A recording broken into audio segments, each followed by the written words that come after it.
Hey guys, welcome to Creative Entrepreneurship. We have an amazing guest for you today. We're going to be talking about sales and the neuroscience behind buying decisions. You don't want to miss this episode, so stay tuned.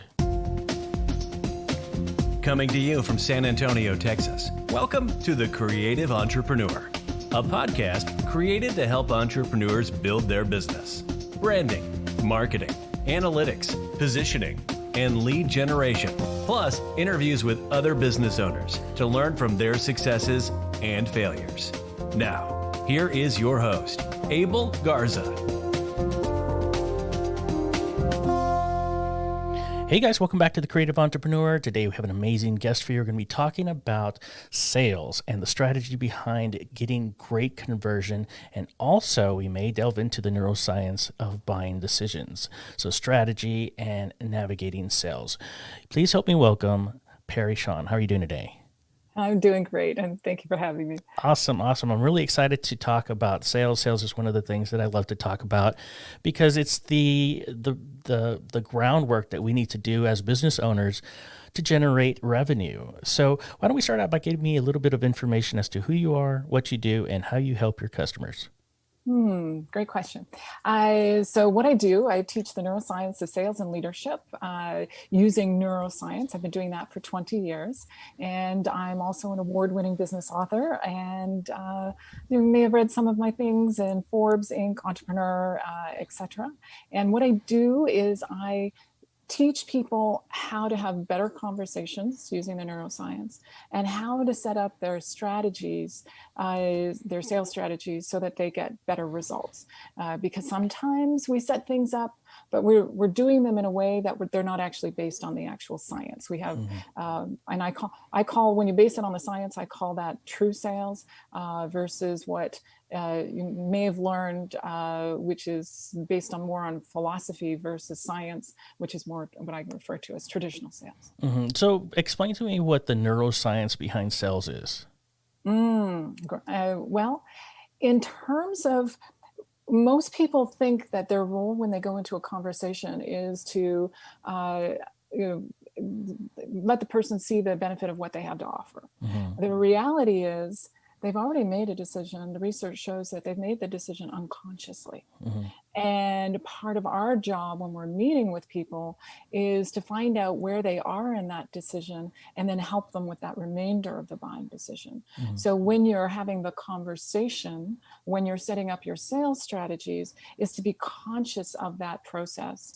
And so, for example, if you think of something that you purchased in the last year or so with the help of a salesperson, what percentage of your buying decision was complete? And I'll divide it up and say, if you're at 25%, well, if you're at zero, no decision. If you're at 25%, that means they're probably not going to buy. But if you're at 50%, means 50% you can buy, not buy. I call that window shopping. Or at 75%, meaning that you know you're going to buy, you just don't know what product. Or the 100%ers, which are like my husband, I call it a done deal. That means they know they're going to buy. It's just a matter of giving them the product that they want, and that's how he is with technology. And when I ask audiences to pick something that they've purchased with the help of a salesperson, over 80% of the group will choose that they're at 75% of their buying decision complete. And then the next largest group is at 100%. And so that means when we are having our conversations and we set up our sales strategies, our conversations to start with, it's about meeting them where they are and then helping with them with the remainder of the buying decision to get them to that 100%. So the neuroscience behind it is just how they're thinking when they're deciding to buy, correct? Right. And what happens when they do studies and they put them into an MRI and they look at, let us know when you've decided to buy, press the button when you've decided to buy. What happens is they've already made the decision long before they are conscious that they actually made the decision, and based on the areas of the brain that are activated. And the research also tells us that the areas of the brain responsible for emotion are the areas that get activated first. Mm-hmm. And then within milliseconds, the brain goes to the logic centers of the brain. Yeah. And to justify it. Mm-hmm. And so with that in mind, that's also a component of how we navigate the conversations as well. That makes sense. So does that have a lot to do with, colors and the way people see ads? And does that fall under the way people perceive those things and decision making? Is that along the lines of neuromarketing, or I guess neuromarketing? Okay, that's neuromarketing. And yes, there are things in that regard. You can actually piggyback the two together. So there's eye tracking in what people notice most. So if you have print copy, there's also, you can add Fibonacci's numbers, which is a golden ratio. I'm getting kind of nerdy on you right now. And you add that on top of it in terms of anything print or visual, then that combination with the sales can make a big difference, because that's part of how do you set up your strategy to get people to you. But here's a key, which I find really, really neat, is that, and a lot of organizations or individuals who sell are not leveraging this, is that whoever is selling has real-time intel on what's most important to the client. And so recognizing that every time you have a conversation with a client, you're gathering some information that if you really gathered it well, it will tell you what's most important to your clients. And then you take that information and you put it into your marketing, and then that will move your clients further along in their buying decision, so that when you have the conversation that you have, it becomes more effective and efficient. It becomes shorter. Yeah. And then that process continues. So then the next week, you would then listen again for what is it that's most important to them? What are they most emotional about? Then you take that information and you put that into your marketing again, your content marketing, and you use that as a cycle by which to inform. You take the sales conversation information, put that into your marketing, and then amazingly enough, your conversations become more effective and more efficient over time. Okay, so I'm trying to grasp the entire process here. So we're looking at ways in which we can definitely find how the customer's thinking. Aside from that, though, I really want to focus on the nascent business owner, somebody who's just starting out, who may not have the research department to get all of that information before they start. But I am a small business owner. I'm wanting to start my own business. I know that sales are important. I want to really get myself out there. I may do cold calls, warm calls, or whatever to start getting those leads, those sales into my start making revenue. What is my first step, and what is the first step that I need to do in order to really leverage my time and the opportunity to get that sale? Yes, great question. One of the things that as a new business owner that you first want to do is get really clear about what your sales model is. Okay. One of the things that we're actually doing with a group right now is working on that sales model and getting really clear about what each one of the steps is in your sales model. And what I mean by that is, whatever the product is that you have, and then what are the various steps in the sales process to get someone to have that decision to buy. Okay. So for example, if I took, let's say someone was offering, I'm just going to pick something that someone might be offering, and let's see what. Let's go with photography, videography, something like that, because that's what something we like focus that. on. Okay, great. So then before that, probably there'd be a conversation, right? So that would be part of the sales process, or sales model. Then what would you do in order to get them to that conversation would be part of that sales process. So that might be giving presentations. It might be referrals. It might be Facebook ads. It could be anything, okay, that would bring them into having that conversation with you. And then have that clearly laid out. But here's the piece that's so important, is to set realistic expectations of what I refer to as the client buying decision timeline. Okay. So if we, and I when I'm talking about where people are in their spectrum of buying, That's, what percentage of their buying decision is complete. If you're looking at, let's say that people are coming from, say, a presentation that you give, okay, that you're speaking at an event, or you're doing podcasts, or you're doing some other kind of speaking. Typically, people will come to you, will reach out to you to have a conversation, and they will typically be at 75 to 100% of their buying decision complete, which is really neat. All right. That's a one-to-many activity. So you know that you're going to have more opportunity, more exposure. If you had referrals, typically with referrals, people are at 100% of their buying decision complete, the majority, 80% of the group. Okay, will be 80% of people will be at 100% of their buying decision with referrals, but that's a one-to-one activity.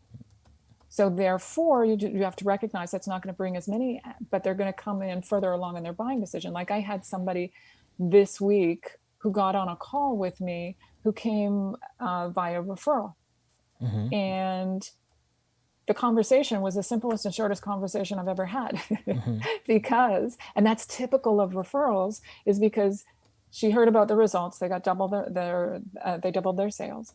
And so she heard about those results. It was a friend of hers who she trusts implicitly. And when she called, she said, I want to work with you. Let's just figure out how are we going to make this happen? And so they come much further along in their buying decision. And you want to set up your sales model so that it has both a short-term and a long-term approach to it. Okay. And the one-to-many, as I've described already. So the short-term referrals will help you immensely. And if you're new and you're thinking, well, I've never done that before, well, you've probably, let's say if it is photography, you've probably been doing it as a hobbyist beforehand, before you start as a professional. Then you do have some individuals. Then you can be who have seen your work or showing your work. So there's different ways in which to do it for referrals when you're new. And then let's say Facebook ads, you want to realize that the percentage is going to be much lower. Okay.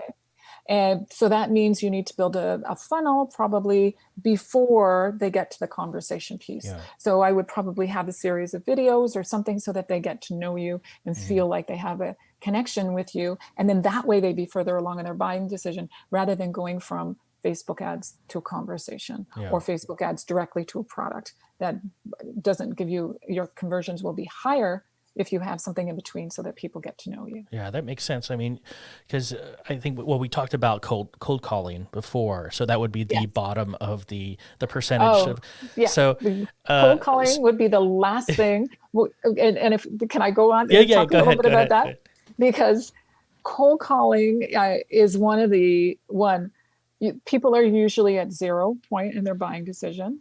Or if you're really, really, really lucky, you might get an individual who's at 25%. Okay. And so when you're doing cold calling, you're creating interest, which is the hardest thing to do. It's not only hard for the business, but it's also hard for an individual to go through that much rejection over and over and over again.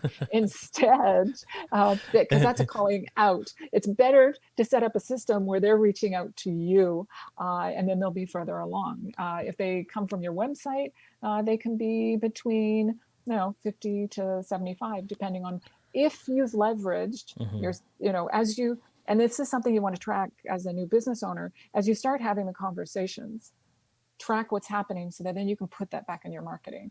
That will help you immensely. That is very interesting. I mean, because I remember I told you this earlier, that we used to do a lot of cold calling, and we got a lot of rejection. No, we're not interested. No, I mean, that's almost a given now, because as soon as the phone rings or as soon as you get that information, you're just like, okay, another sales call. Oh my God, I'm being inundated with this. So right away, mentally, you'll have this discouragement of like, oh man, I don't want to hear this guy's sales pitch or whatever. That's why I was saying that we keep it short, almost to the point where it's so short where they don't even have time to say, no, I'm not interested. It's just, okay, yeah, go ahead and send it to me. And then if they open it or they read the information, then you know at least there's some interest. If you see that open, I was like, okay, they opened it. Now we know that at least they're interested in seeing the information. So then you would do a follow-up. Now you've built at least some rapport with the person. But one thing I did want to talk about is a lot of times, even though they're cold calls, like for example, people who just open up a DBA or start a DBA or, buy a new home or probably, start a new website, there's lists for that, and how far along that neuroscience, does that have a lead, prospective lead? Because even though they may be still cold calling, they just bought a house, so they're going to want furniture, or they just bought a house and they're going to want to cut their grass or different things that coincide with what they just did. Yeah. Where does that fall in? Just out of curiosity.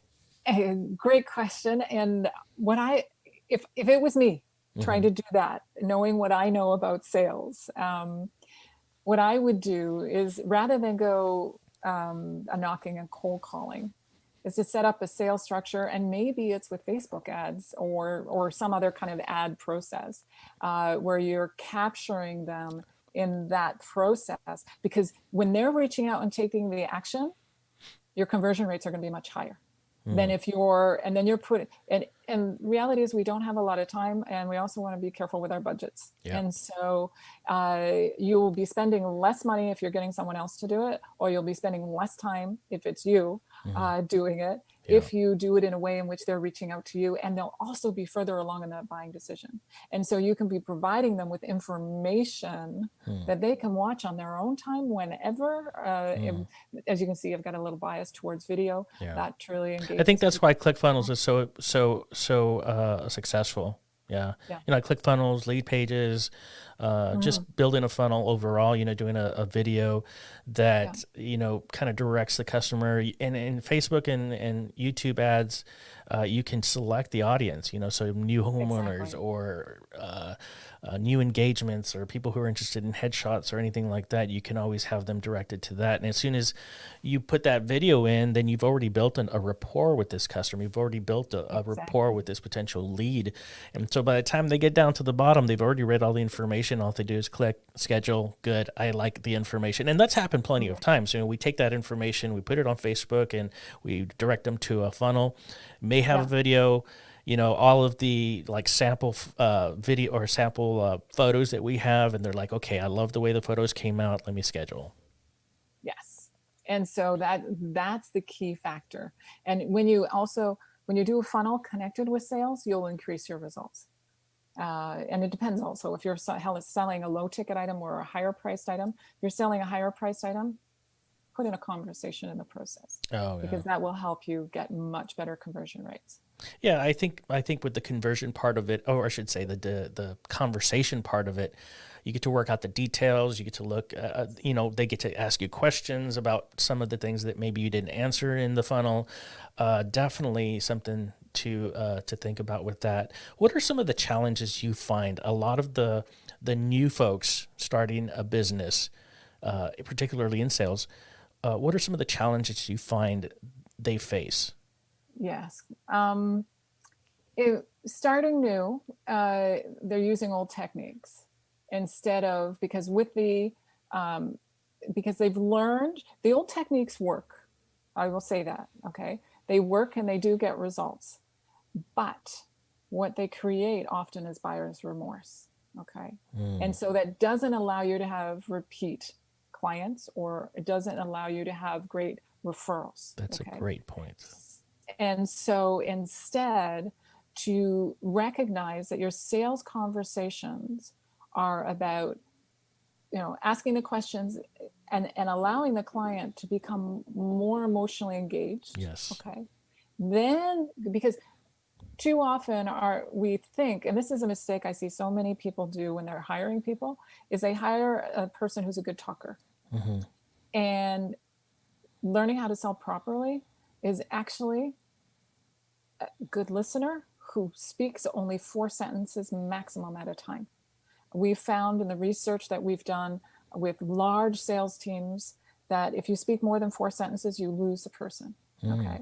And so therefore, it's really the beginning part of the conversation is about asking questions to get them more emotionally engaged in their reasons for buying, because that is what will help them facilitate that decision that they've already made and help them make it more conscious. And then you mention and talk about your experience with no more than 4 sentences. And then you help them with that remainder of the buying decision, which is the logistics. And that is what, doing that is what will make the biggest difference for people. And then you're getting the repeat business, the referrals, etc. You mentioned a buyer's remorse. I love that you pointed that out, because I think that's something that people they don't identify that. It's almost like it's ephemeral. I mean, all of a sudden you think. I've experienced this firsthand, so that's why it's kind of hitting home a little bit, because you're doing some sort of sales call, and maybe they're interested, maybe they're not, maybe they're on the fence about it, and then you just happen to make the sale. And of course, the remorse, because it may be expensive, maybe they could afford it, maybe they really just didn't really have that complete buy-in. Not so much that the quality or the product was wrong, but they just have that remorse. And everybody has it. I'll buy something right now, and I'm like, oh man, I shouldn't have bought that, or you know what I mean? And so when you're doing that, I can, just thinking about the way you're approaching the sales, to avoid the buyer's remorse, man, that would obviate, bad reviews, or that would maybe avoid any kind of refunds that you might have to look in the future. Right. That makes perfect sense. I'm definitely going to have to really look into that a little bit more. I would love to have a segment just on that, because there's so many times where people, they make the purchase and then they're like, man, maybe we shouldn't have done that, or maybe we could have done it later, or done it in this, whatever their reasoning is. I often have that buyer's remorse because I like to buy toys, and then I'm like, I bought it and I don't use it anyways. That's besides the point. But yeah, definitely. I mean, that's a great point. What are some of the successes that you see when you've utilized these steps? Probably, I'm sure that it's more revenue, but what are some of the specific successes that you've seen utilizing these techniques? And I can speak about, entrepreneurial, and I can speak about organizational differences. And so for entrepreneurial, it can make a huge difference in the effectiveness of in a matter of weeks, all of a sudden they double their results, which is amazing to see. And it's simply by tweaking a few things that you're doing. You're still having a conversation. You're still engaged in activities that will lead to a conversation, but you're making it more effective and more efficient so that you have more time. That's the other thing I'm all about, is making sure you get back some more time, because as entrepreneurs, we're often spread in so many different directions. And part of what we also, in terms of results, and this is a very subtle thing, but as people's stress levels go down, because many entrepreneurs, and it ranges as to their concerns or what are challenges with regards to selling. Some people do not like selling, period. But part of it is because they've got this image of what selling is that selling really isn't, if I'm making sense here. Absolutely. And so they're thinking they have to, because I think the research is something like 69% of us, or think of a salesperson, right, the words they come up with are slimy and manipulative, pushy, all of that. And then the image they get is a used car salesperson with a polyester plaid mismatched suit. And that's not what any of us want to get up in the morning to be. Instead, that what the neuroscience is all about is that it's just helping people. Yeah. Helping people with their buying decisions. It puts you and them on the same side. There's no manipulation. But that component of reducing their stress when they realize. I had one woman, when she found out that she didn't have to manipulate people to buy, she started welling up with tears because all these years she's been trying to manipulate people to buy her product. And it's like, no. That's not what this is about. I would like to see, I'm sure you already have this, but, as you're going into a new business, like I said earlier, we don't have the research team to do this. And I think I'd like to see a list of what is the most beneficial approach with regard to your sales. What type of marketing would be best to get those buy-ins a little bit better. I'm sure there's information out there, some secondary information that you don't have to hire a first-hand research team to do, because you have companies like ClickFunnels and Lead Pages and all these other companies that are already doing that type of stuff. And of course, those leads that come in they're more than warm leads. They're hot. They come in off the press, and so once you get those leads, you got your elevator pitch, or you got whatever it is that you have when you answer the phone, or if you have some sort of online thing that they can book right away.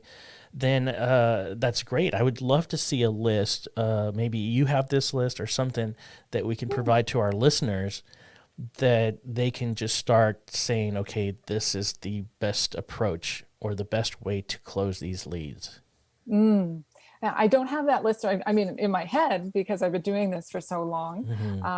Yes, but it's a great idea, because to me, it's partially about how do you structure it with that in mind. And to me, getting really clear about what works best. And also, there's no one right way to set up a sales model. And that's the reason why it's not so cookie cutter. It depends on what you're selling. Are you selling B2B? Are you, and also it's about what are your strengths as an entrepreneur. If your strengths are speaking, go for it. If they aren't, then maybe you don't want to go that route. Maybe you want to work on doing videos where you can do editing and such to make it sound better, or etc. There's different ways in which you can look at it in that regard. That's awesome. So I guess that all involves your approach, your strategy behind your marketing, and how you ultimately pitch that sale. So I think your strengths, your weaknesses, the opportunities that you have, looking at your competition. I mean, those are always factors that you have to, or those are always variables that you have to look into even before you get started, and then finding out whether or not you're at par, or maybe your quality sucks, and then, so, there's a lot of things that you need to do to get to the point where you can offer up that type of product or service. And so, excuse me. That's okay. So that there's more opportunity for you to be successful in what you're doing. And so, that definitely, there's definitely that opportunity to learn who you are, as an entrepreneur before you even get started. So definitely knowing that criteria, or that information before getting started is a good way for you to understand your approach, or to know what approach you're going to go into. So that's awesome. I think that the information that you're giving me right now helps me as a new entrepreneur know at least that cold calling is probably the least effective. And then as we grow in our warm, hot, and you brought up some other stuff like events, referrals. You also, I want to put aside the Facebook and YouTube ads, but because I think referrals were very effective for me, and also events.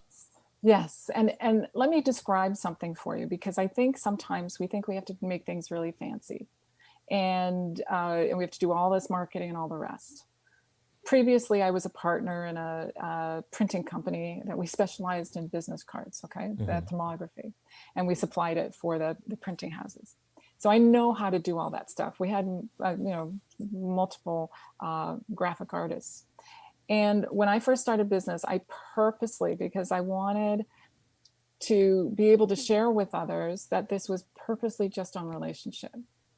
So for 20 years, I'm now in my 21st year of business. For 20 years, it wasn't until this year that I started doing marketing. I didn't even have a business card, purposefully, because I wanted it to be done in such a way that I can honestly say, for 20 years, and we're talking millions of dollars, simply referral and repeat business. That's it. And I think that we undervalue that sometimes, in terms of, and do I, yes, I do the other now, but I think that it's real important. Like a lot of the speaking that I've done, other than what I, go into an organization, get paid for, when I go to do speaking for lead generation, that's been all via word of mouth. So all of it came from repeat and referral.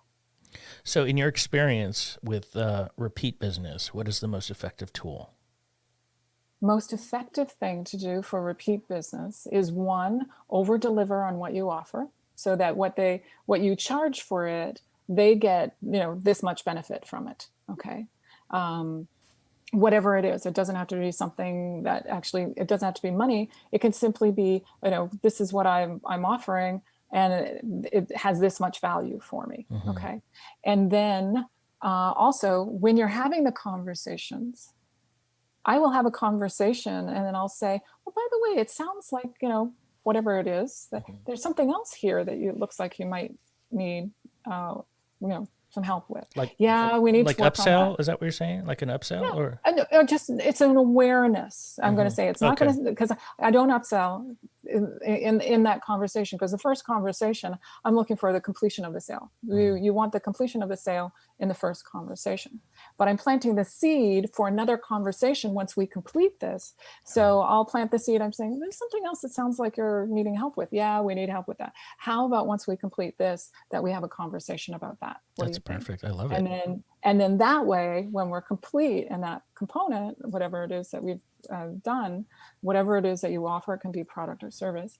And then I'll say, shall we schedule that conversation to talk about the other? Yeah. And they go, yes, let's have that conversation. Because when you've done this and then provided, make sure that what you charge and what the value that they get is more, they're seeing a benefit to them. And that's our job, is to be on the lookout for what's most helpful to that individual, that's highest in their values. Next book, Planting Seeds, But I'm Not a Farmer. I like it. That's great. That's a great idea, being able to at least plant that seed, instead of upselling it and making them uncomfortable, or saying that you're pushing something on you, on that person. Yeah, that makes perfect sense. That's great strategies. I love this whole this conversation. I probably could talk to you all day long. But we're getting close to the end of the podcast, and I usually like to ask if you have any words of wisdom or rules that you live by. Rules that I live by, words of wisdom. I think first and foremost, be really clear about what you love to do as an entrepreneur, and then do strategic delegation. So that therefore, because as an entrepreneur, we often spread ourselves too thin, and to be able to be really clear, and then to do that strategic delegation in such a way that we're, the things that we're incompetent, outsource, the things that we're okay with doing, that's our next level. So do it in levels, which will really help your business to grow and stay focused in on what the clients are saying, because listening is the most important thing you can do. Absolutely. So that you're actually hearing what the emotional what they're emotional and most engaged Look with. at you. That's great. I mean, you are really like honing in on some things. It's amazing to me that people have such great, I mean, of course you have 21 years of experience in doing this, but it's amazing to me that sometimes people are just able to hone in and understand a deeper understanding of what things happen in our lives, and even through sales and understanding how people perceive things and the mentality behind it and the neuroscience behind it. It's just amazing to me. That's why I do this. I love it. I love it. How can our listeners get a hold of you? They can either reach out to me through LinkedIn, or the other option, I have a Facebook group that's called Selling with Science and Soul. And that's where I go live once a week to give them content and ideas to help them do better and grow their business. Awesome. Well, there you go, guys. Peri Shawn, it was a pleasure having you on the show today. You're an amazing person. You're an inspiration to me and our listeners, and I'm so glad to have had you on the show today. Thank you. Well, there you go, guys. Peri Shawn. All of her information is going to be in the show notes. We're going to be transitioning from thecreativeentrepreneur.net to creativeentrpreneurship.net. You can still reach us at tcepodcast.net. And if you or anyone you know might be interested in coming on the show, let us know. And you can click on Contact Us on the website to schedule your appointment. And until next week, keep on keeping on. Thank you for listening to The Creative Entrepreneur. Please click the show notes for additional information. Want to know more? Click on the subscribe button and follow us on Facebook, Instagram, and Twitter by visiting us at tcepodcast.net.